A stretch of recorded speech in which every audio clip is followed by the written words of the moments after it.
are back with another Meet the Team. Today we have Tracey Edge. She is an industrial recruiter for us. Tracey, I introduced you already. Tell us a little bit about yourself and your background. My background, well, I started in education. I taught for 25 years, high school.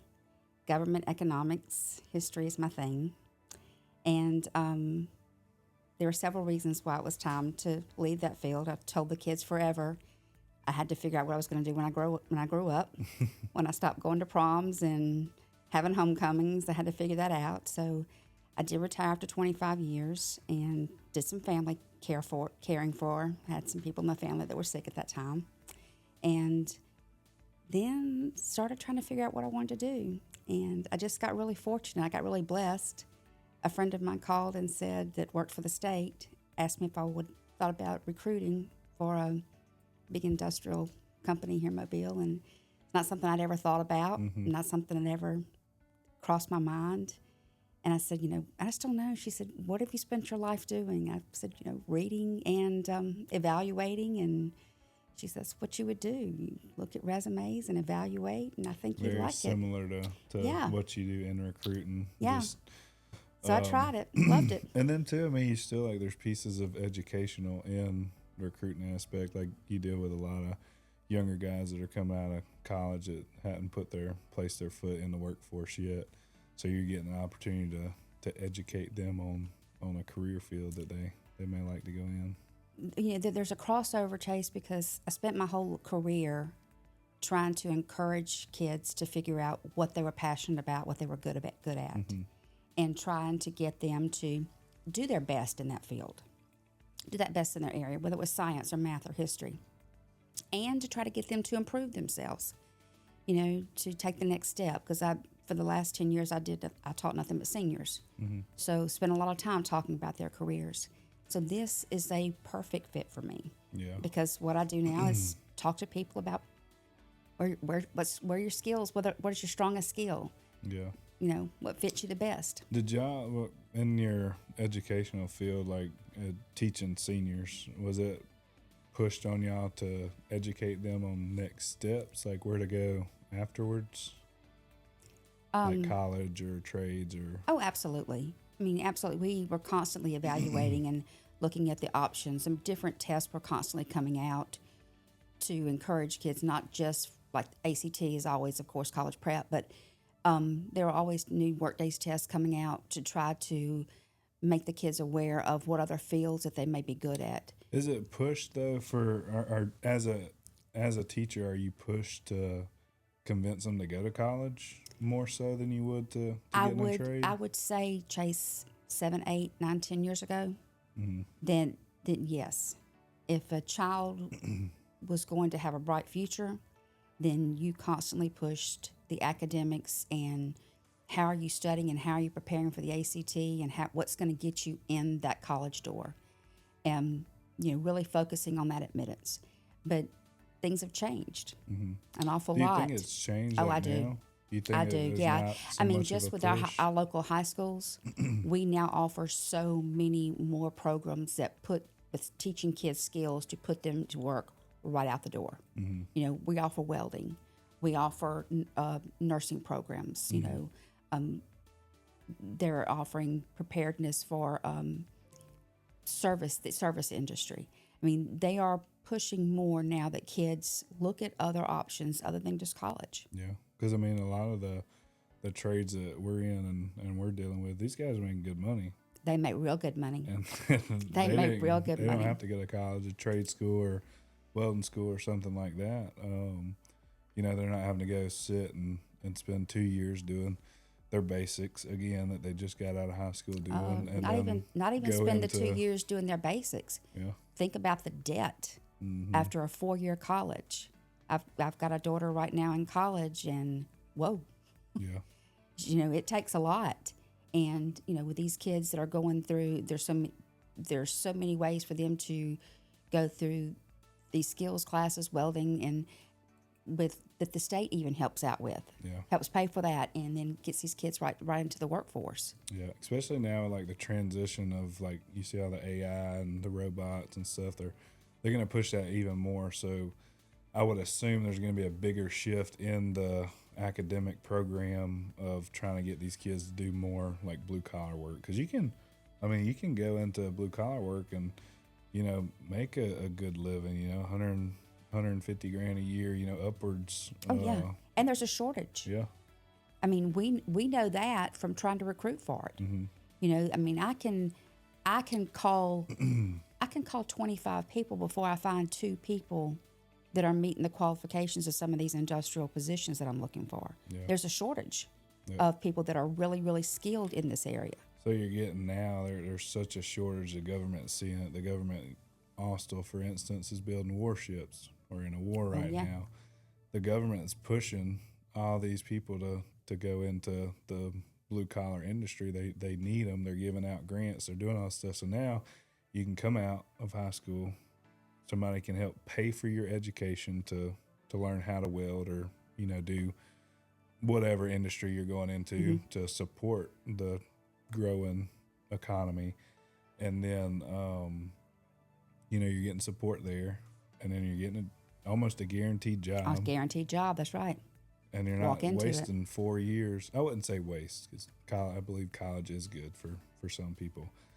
But you're not having to go sit in college for 4 years, and you're making a good living. You can provide There's so for your many family. of those positions. I'll use teaching for an example. Mm-hmm.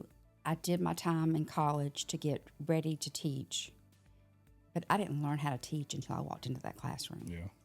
Even my subject matter, and it's not just teaching, it's nursing. There's so many professions that we go to college for that whenever we get out of college, we just have this small foundation. Yeah. And you really still do not learn that skill until you put yourself to work with it, which is what our guys do. Mm-hmm.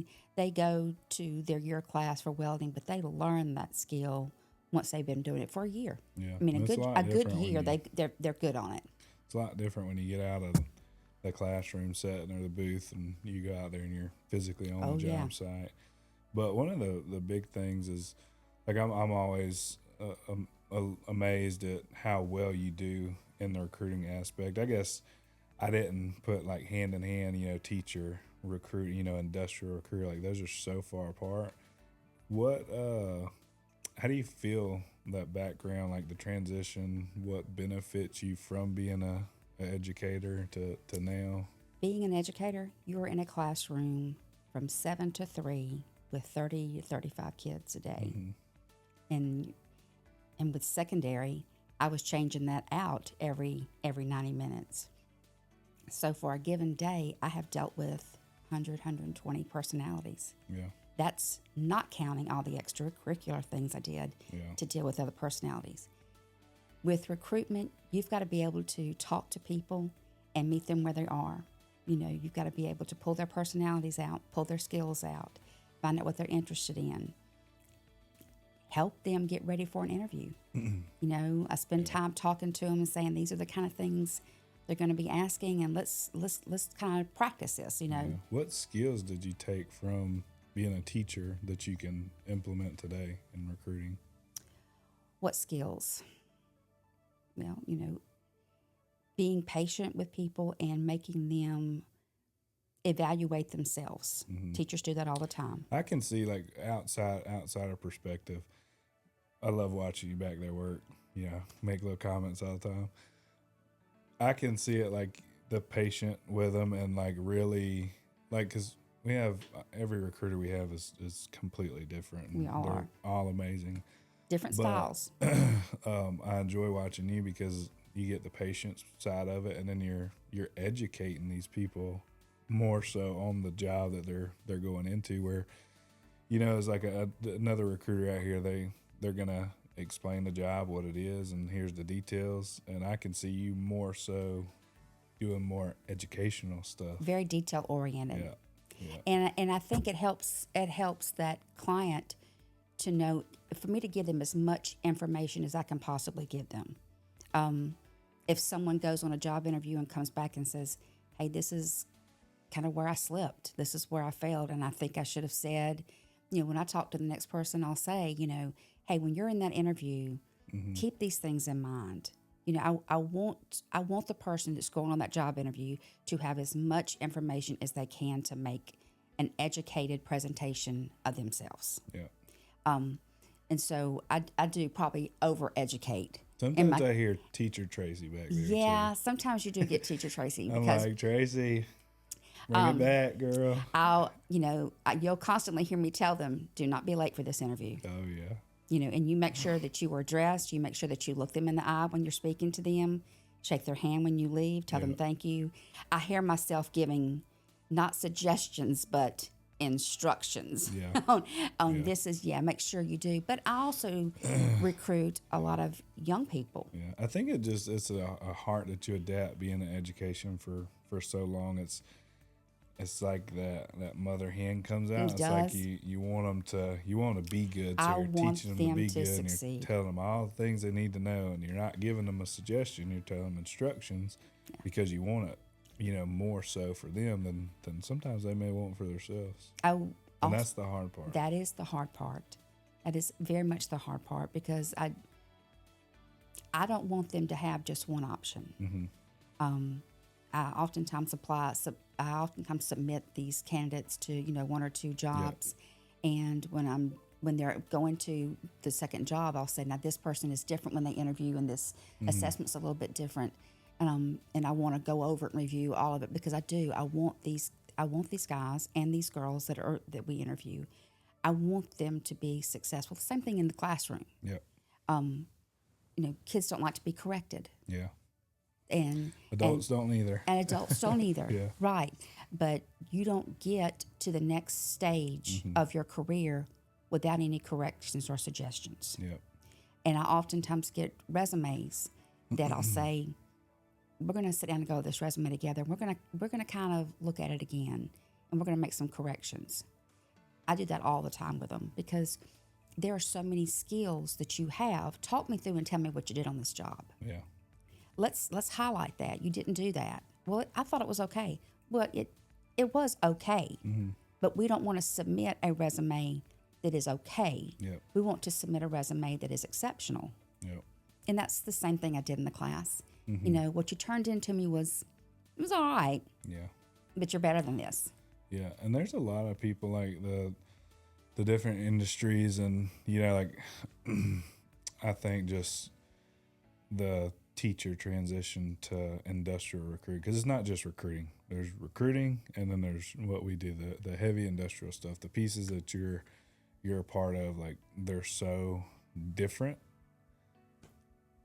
Honestly, I hired you. Like, we're not going to get on the subject of one of the main reasons why I hired you. Some of the plans that we have. Very excited about that. I kind of was just like, yeah, we'll stick her in there because I need her somewhere else. And I'm like sitting there, I'm like, she's so good. She's really good. And I've just really enjoyed just being a part of it. But outside of what I just mentioned, like, we have other plans and stuff that's coming up. What was one of the big pieces that like made you want to come to Southern Response? I recruited, as I said, for a larger industry. And when I walked in here, it feels completely, totally different. Yeah. It is automatically, it is a welcoming family type atmosphere. Mm-hmm. It's, I'll just lay it out there. We pray for each other's families. Mm-hmm. We're excited when new babies are on the way. Yep. And grandbabies on the way. And it's a total different feeling. And the other day, somebody said, my gosh, it's 1 o'clock. I said, I need it to be 11. Yeah. I mean, I look forward to what I do here. Yeah. And I look forward to working with my coworkers. I don't feel like I have one job to fill by myself, and that I'm in my little cubicle and that one's my responsibility. I know that if somebody crosses, we have morning meeting every morning and discuss what we're working on, what's been kind of difficult to get to. And I know that they're looking out for me. If they find something, they're going to holler and say, hey, I just found what you're looking for. Yeah. It is such a team and family environment that it's awesome. Yeah. I love it. Yeah. Well, I know we've enjoyed you being here for sure. Thank you. it's always like you've had a good impact. I mean, just back there with the team, you work a lot with a younger team, and I enjoy our younger team. I enjoy, all the different pieces we have, and the age groups we have, and it's fun. It's like there's one meme on there, and it's like oh, I'm going to so and so's 65th birthday today, and it's this little 22-year-old, and it's just like it. We all mesh so well together. We do. But just, I mean, you're such a good culture fit for the company. I mean, just amazing at what you do. And we really appreciate having you here. Thank you. I love it. I thank you for sitting down with me, and we'll do it again. Okay. Thanks for tuning in on this episode of Meet the Team. We'll be dropping another one next week. Tune in.